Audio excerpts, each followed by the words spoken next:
Morning, everybody. What's up? I have my new camera mount I finagled together. It's going to be less shaky, that's for sure. I don't know if I'll keep it. I have to show you a picture of what I did. It's attached to a light. Oh, which I didn't turn on yet. Ta-da. There we go. All right. So here's something that I think you can say is true about yourself. And I have one quick tip. Because, like yourselves, I find sometimes my head is just full, right? It's just full, and the way I try to help myself is I'll write it on pieces of paper, and then I'll just keep those papers together. At least they're in a pile. And then I go back and sort the papers. It actually helps me. It helps me from not feeling overwhelmed, but that's actually not even today's tip. I just want to throw that in there so you know. Even like I think I have a handle on a lot of this stuff, but there's still room for me to grow too. But anyway, one thing I noticed about us as far as communicating with the rest of the world, and when I say that, I don't really mean the rest of the world. I mean the 70 to the 80%. You know what I mean? Those sensors, those thinkers, they don't like what we do with our heads. I like what we do with our heads. So, I'll go find other feeling types. I'll talk to my INFJ friend. I'll talk to my INFP friend. That's where I go when I need a heartfelt, heart-to-heart conversation. Wow, look at that, heart-to-heart. And I drew hearts. That's pretty cool. Which is exactly my topic. Abstract. Right, funny because of the things in my way, actually. Abstract thinking. Processing. Even when I was younger, I was told that I talk in analogies. Actually, it was my NFP friend, because I've been friends with her since I was a kid. And so she would be the one to notice that and say something about it. And she didn't seem to mind, And now that I understand this stuff better, of course she's not going to mind. She probably does a bit of that herself. So that's probably why she understands me.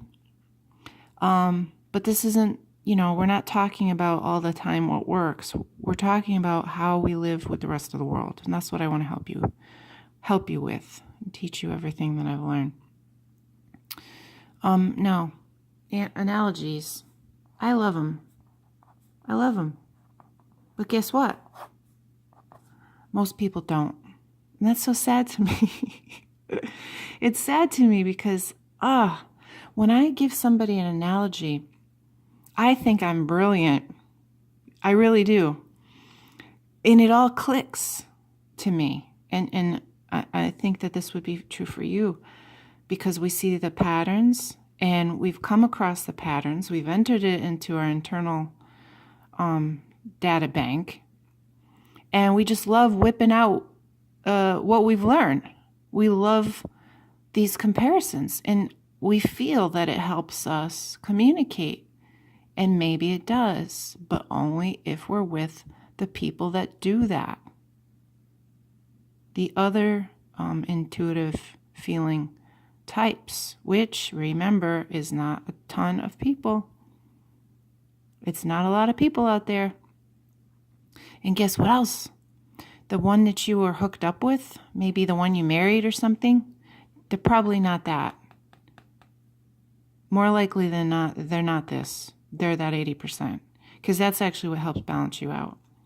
And here's another thing. Your boss, if you're still having a boss, and you structured your life that way, they're usually this. They're usually these other types. Because that's kind of what it takes to be a boss. It's really hard to be a boss. You have to organize work for yourself and others. You have to work really, really hard and be really, really focused. I'm not that.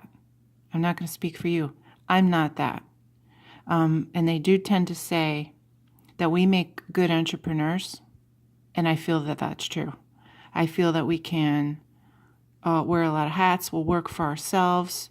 I know I have this stubborn aspect that will not allow me to work for people I don't respect. So this was just, I didn't want to go too far into that because that would be another topic in video. We're talking about the use of analogies in our communicating style. And I think I'm brilliant. Most people don't. I mean, the kind of thinking I do, I think I'm crystal clear. And I might be to these guys, but not to these guys. So check your audience. Check your audience. Just because you like this, and I'm assuming you like it as much as I do, doesn't mean other people do. I know my husband hates it. He doesn't say hate, but I could tell by his face and his body expressions. He has so many expressions in his face. I always tell him what he's feeling, and he gets annoyed, but I can see it. And, if he had a mirror, maybe he could see it too. But you know how we are. We're studying this. We're looking at, we get so much more when the person's in front of us.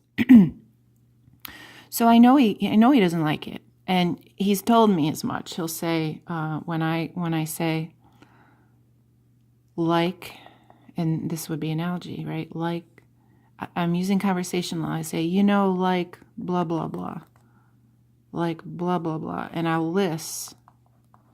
Sometimes I'll list rapid fire when I'm trying to explain something to him. I'm using my internal analogies and these patterns that I've learned, and I'll just bang one out after the other. Like this, like when that happened, like this. And he doesn't get any of them, and he is annoyed with each one I try, before I become aware of this. He just gets more and more annoyed, infuriated even. And guess what this looks like to him?